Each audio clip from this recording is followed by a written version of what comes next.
దేవుని పరిశుద్ధులారా, దేవుని నామానికి మహిమ కలుగును గాక. యోహాను సువార్త 16వ అధ్యాయం 33వ వచనాన్ని మనం చదివినట్టయితే, లోకములో మీకు శ్రమ కలుగును, అయినను ధైర్యము తెచ్చుకొనుడి, నేను లోకమును జయించి ఉన్నాను అని యేసుక్రీస్తు ప్రభువు వారు శిష్యులతో తెలియజేస్తూ ఉన్నాడు. దేవుని బిడ్డలమైన మనము కూడా మరి ఈ లోకంలో పరిశుద్ధమైన జీవితము, వాక్యానుసారమైన జీవితం, దేవుని చిత్తాన్ని నెరవేర్చే వారిగా ఉంటే అనేక శ్రమలు, కష్టములు, బాధలు, నిందలు, అవమానాలు, ఎన్నో సమస్యలు, ఎన్నో ప్రాబ్లమ్స్ వస్తూ ఉంటాయి. ఆయన ధైర్యం వహించుడి అని యేసు ప్రభువు వారు తెలియజేస్తూ, నేను శరీరధారిగా ఉన్నప్పుడు ఎన్నో శ్రమలు పడ్డాను, ఆయనను వాటిని జయించి ఉన్నాను, మరి మీరును జయించుడి అని తెలియజేస్తూ ఉన్నాడు. యేసుక్రీస్తు ప్రభుల వారు 40 రోజులు ఉపవాసం ఉండిన తర్వాత సాతాను యేసు ప్రభుల వారి యొద్దకు వచ్చి, నీవు దేవుని కుమారుడు అయితే రాళ్ళు రొట్టెలాగున్నట్టు ఆజ్ఞాపించుమని తెలియజేసినప్పుడు, మరి మనిషి రొట్టె వలన మాత్రం కాదు కానీ దేవుని నోట నుండి వచ్చి ప్రతి మాట వలన అతడు జీవించును అని తెలియజేసి ఉన్నాడు. మరి సాతాను మరి దేవాలయ శిఖరమున పైనకు తీసుకెళ్లి, నువ్వు పైనుండి క్రిందికి దూకుము, దేవుడి దూతలకు ఆజ్ఞాపించును, నీ పాదమునకు రాయి తగలకుండా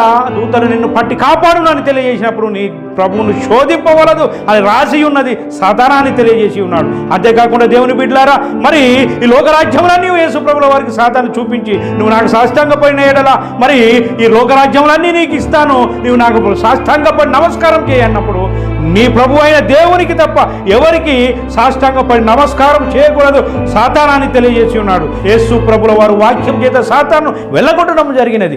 లోకంలో నాకు శ్రమ కలిగినను నేను జయించి ఉన్నాను, మరి మీరును జయించాలి అని తెలియజేస్తూ